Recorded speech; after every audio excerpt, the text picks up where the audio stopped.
My friends finally convinced me to get a divorce for his money. It backfired. I'm sitting at Cafe Lucerne on a Tuesday afternoon, stirring my third oat milk latte while my friends Naomi and Petra lean in conspiratorially across our tiny marble table. The autumn rain taps against the windows, creating that perfect cozy atmosphere that usually makes me feel content. But not today. Meredith, I'm serious, Naomi says, her voice dropping to that half whisper she uses when she thinks she's being discreet, but is actually drawing more attention. When was the last time Oliver took you somewhere nice? Like, actually nice? I tap my spoon against the rim of my cup, thinking, God, why does she have to bring this up again? She knows I hate talking about money with Oliver. It's not about the money, I say automatically, but even I can hear how unconvincing I sound. He's just careful with our finances. Petra snorts so loudly the businessman at the next table glances over. Careful? Mer. The man drives a Tesla and works for VentureScope. He's on track to make partner next year. That's not careful. That's hoarding. I feel my cheeks flush, partly from embarrassment and partly because I know they're right. 5 years into our marriage, and Oliver still insists we split everything 50-50, despite him making triple my nonprofit salary. I look down at my hands, noticing the tiny chip in my nail polish that I've been trying to ignore all day. Look, Petra continues, sliding her phone across the table. This is Diane after her divorce from that penny-pinching accountant. The screen shows a woman about our age on a yacht, cocktail in hand, looking like she doesn't have a care in the world. Half, Naomi says, raising her eyebrows significantly. She got half of everything, plus alimony. She's never been happier, I think, but what about love? What about commitment?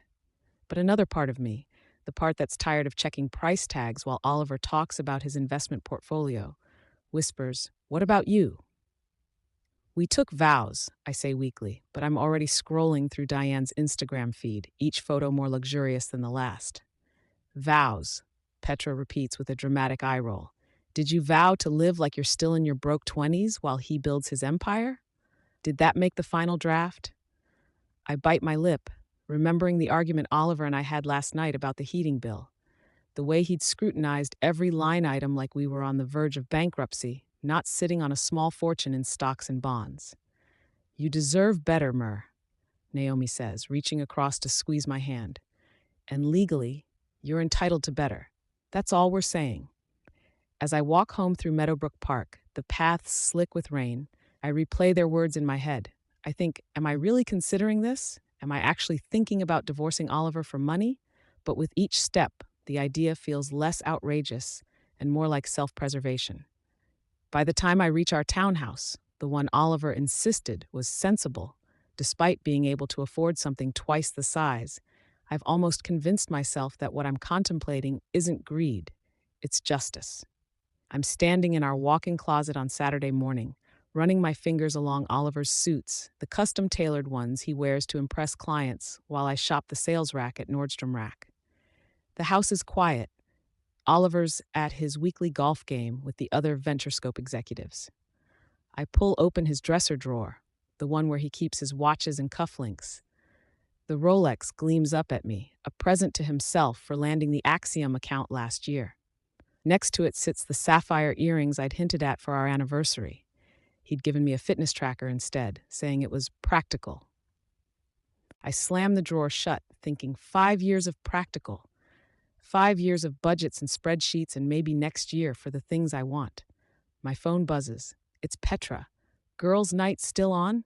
Reservations at Eloise at 8. I text back yes, while mentally calculating if I can afford my share of the bill. The frustration bubbles up again, hot and shameful. Later that night, I'm perched on a velvet bar stool at Eloise, the upscale new restaurant everyone's been talking about. The space is all soft lighting and gleaming surfaces, making even the cocktail napkins look expensive. Should we get another round? Naomi asks, already signaling the bartender. I think that's another $40 I shouldn't spend, but I nod anyway. I'm 3 drinks in and feeling reckless, the kind of liquid courage that makes bad ideas seem brilliant. So, Petra says, leaning in, have you thought more about what we discussed? I take a long sip of my drink, letting the expensive gin burn down my throat. He got himself another watch, I say. $10,000 just sitting in a drawer. Meanwhile, I had to cancel my therapy sessions because they weren't in the budget. That's financial abuse, Naomi declares, though I know she's stretching the definition. You know my cousin Greta's a divorce attorney, right? Specializes in high net worth cases. I could give her a call. Maybe it's the alcohol or the resentment that's been building for years, but suddenly I'm nodding, pulling out my phone to take down Greta's number. You deserve half of everything, Petra says firmly. The house, the investments, the retirement accounts. Make him pay for all those years of penny pinching. I think, is this really who I am now? Someone who sees her marriage as a financial transaction? But then I remember the heating bill argument, the fitness tracker, the way Oliver's face tightens when I suggest a vacation. I'll call her Monday, I say, raising my glass in a mock toast. The rest of the evening becomes a strategy session. Naomi and Petra offering advice that sounds increasingly predatory as the night goes on. Document everything. Start putting money aside where he can't see it. Make copies of all the financial statements. By the time we leave Eloise, stumbling slightly on the cobblestone sidewalk, I've crossed a line I never thought I would. I'm no longer just considering divorce. I'm plotting one. 3 weeks later, I'm standing in the corner of the VentureScope holiday party, watching Oliver mingle with his colleagues.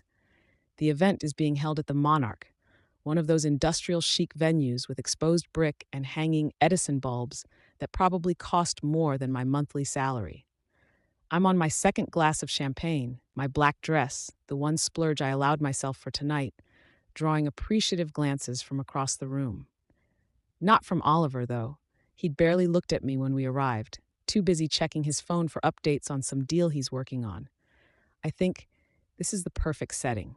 All his colleagues, all the partners, the ideal moment to plant some seeds. Petra and Naomi have been coaching me for weeks, ever since I met with Greta.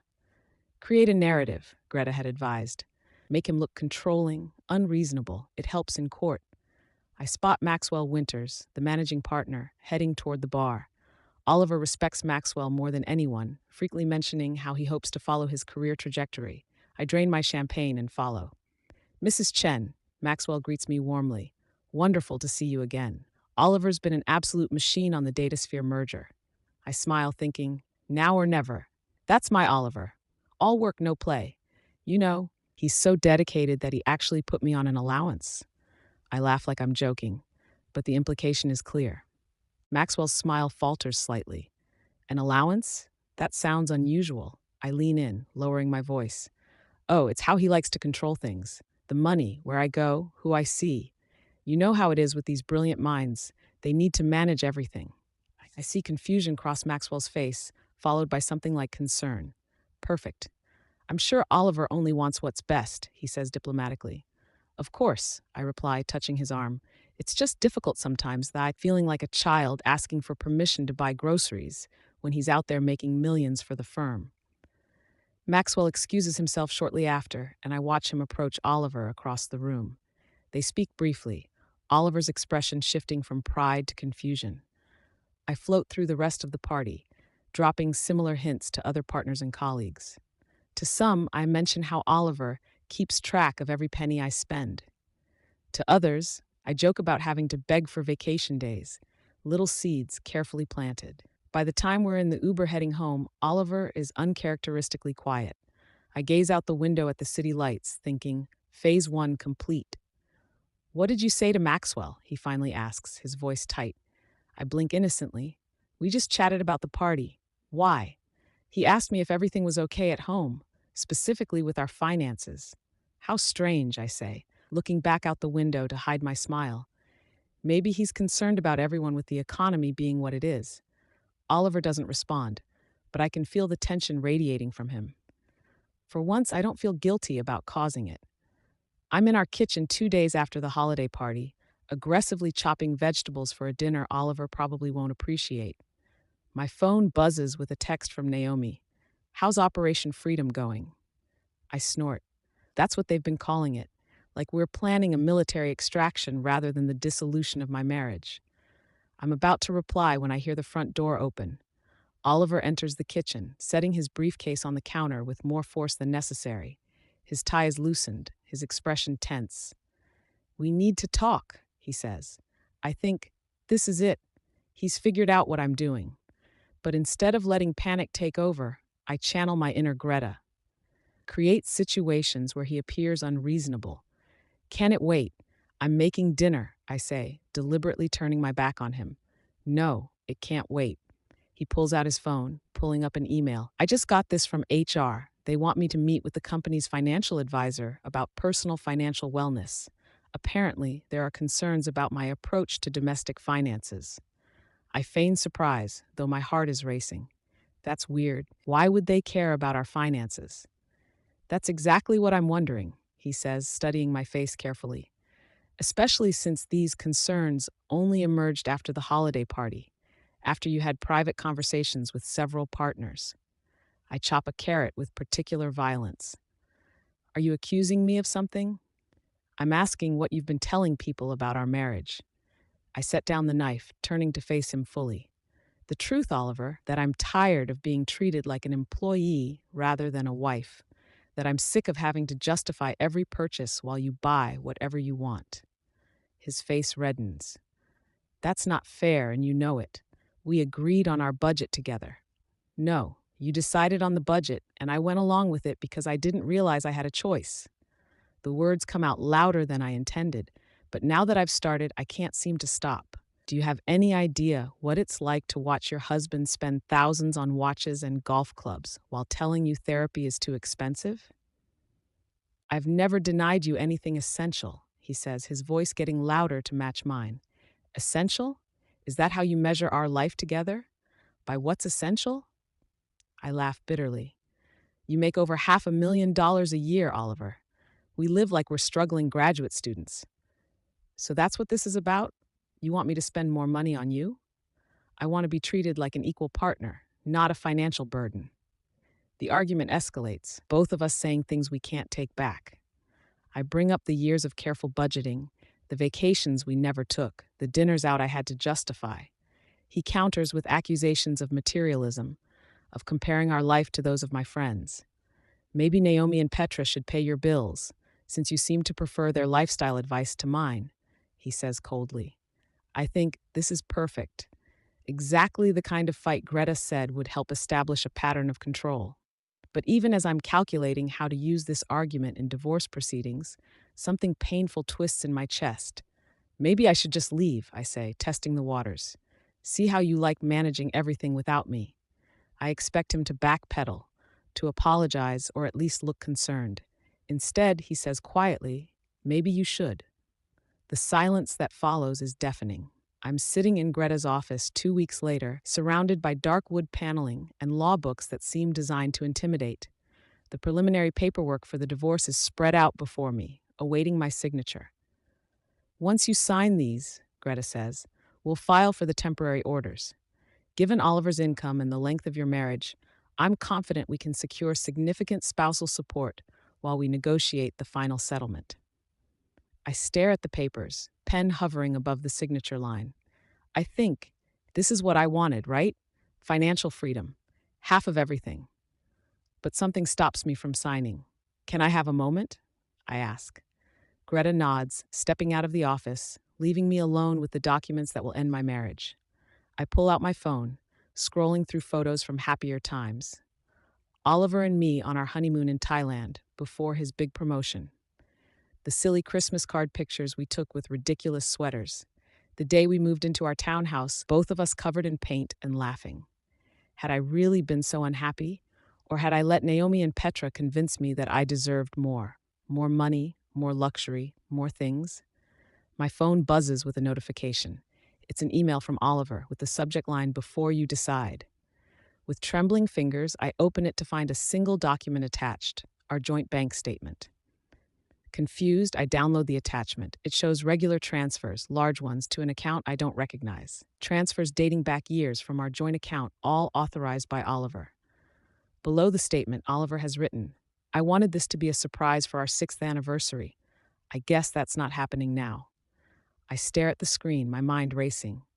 Another email arrives moments later with a second attachment, statements for an account in my name that I never knew existed.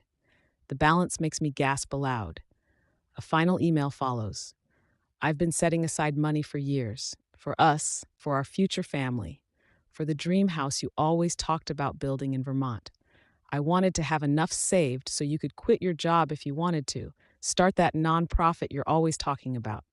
I guess I was too focused on the surprise to see how my budgeting was making you feel. I'm sorry for that, but I never ever thought of the money as mine. It was always ours. Tears blur my vision as the full weight of my mistake crashes down on me. All those arguments about budgeting, all that resentment I'd nursed, while Oliver was quietly setting aside a fortune for our dreams. And I'd been plotting to take half of it through divorce, painting him as controlling and abusive to his colleagues, poisoning his professional reputation. I think, what have I done? I'm standing in the doorway of our home office that evening, watching Oliver pack his things into a cardboard box. After I left Greta's office, I came straight home, hoping to fix what I'd broken. But Oliver had been quiet, determined. You don't have to leave, I say softly. We can talk about this. I didn't sign the papers. He looks up briefly, his eyes tired and sad. It's not about the papers, Meredith. It's about trust. It's about who we've become. I step into the room, desperate now. I made a mistake, a terrible mistake, but we can work through this. A mistake? He sets down the framed photo he'd been wrapping in bubble wrap. Us on a hiking trip in Colorado. You told my colleagues I was financially abusing you. Maxwell pulled me aside to suggest I get help for my controlling tendencies. HR is questioning whether I'm stable enough for partnership. Shame burns through me. I'll fix it. I'll tell them the truth. The truth? He laughs, but there's no humor in it. What is the truth, Meredith? That my wife was so unhappy she was plotting to divorce me for money, or that she was willing to destroy my reputation to get a better settlement?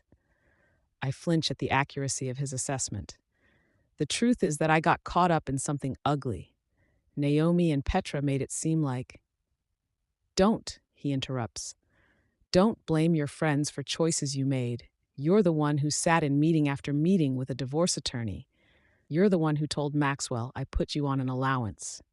He's right, and we both know it. The silence stretches between us, filled with all the things we can't take back. Where will you go? I ask finally.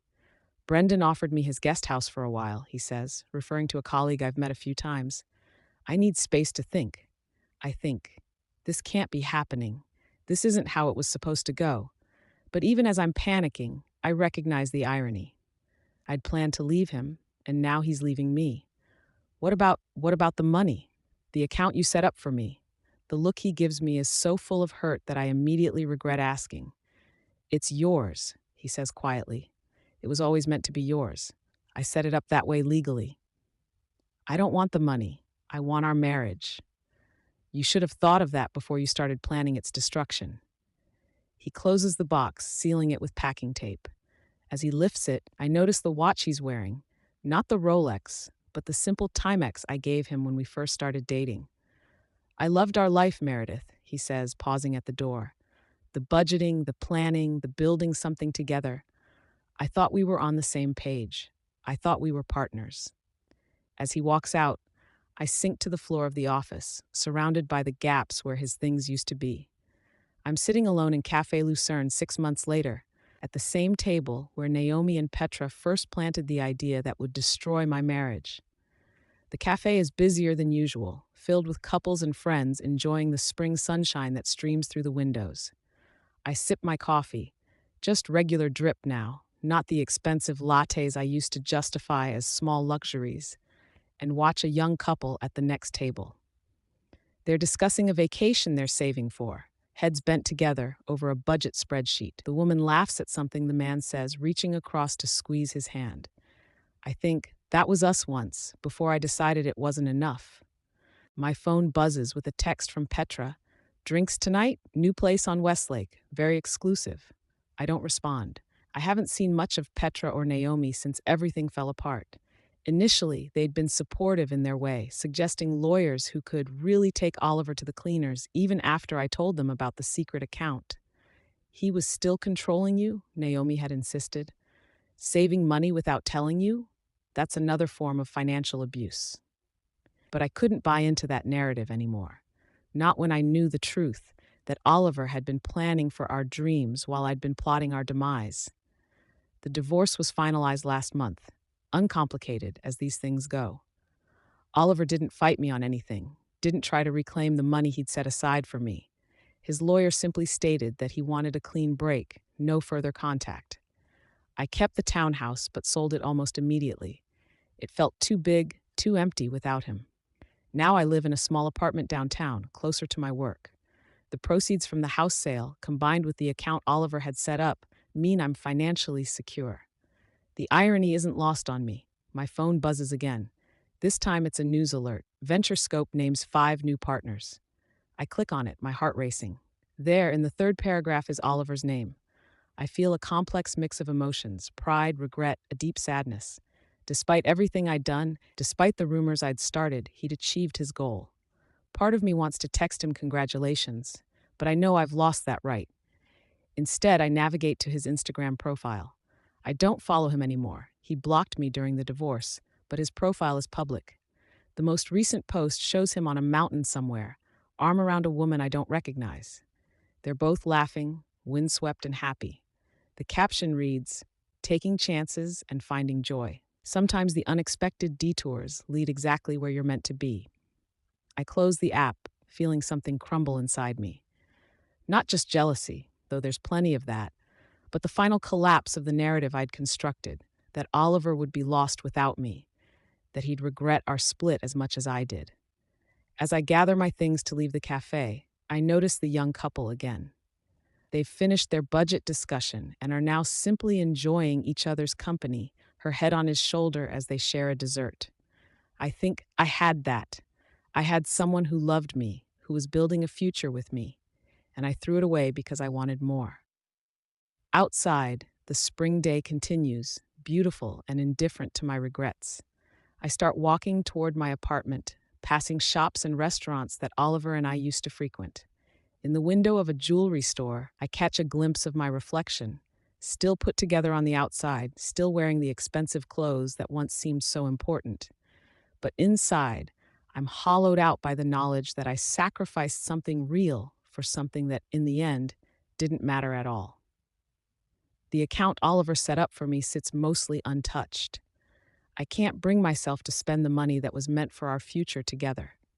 Instead, I've been researching foundations, thinking about using it to start the nonprofit he mentioned in his email, the one he knew I dreamed of creating. Maybe then, some small good could come from the wreckage of what we had. Maybe then, I could begin to forgive myself. But Oliver, he's already moved on, already found his happiness elsewhere. And I'm left with the bitter truth that my friends promised would never come to pass.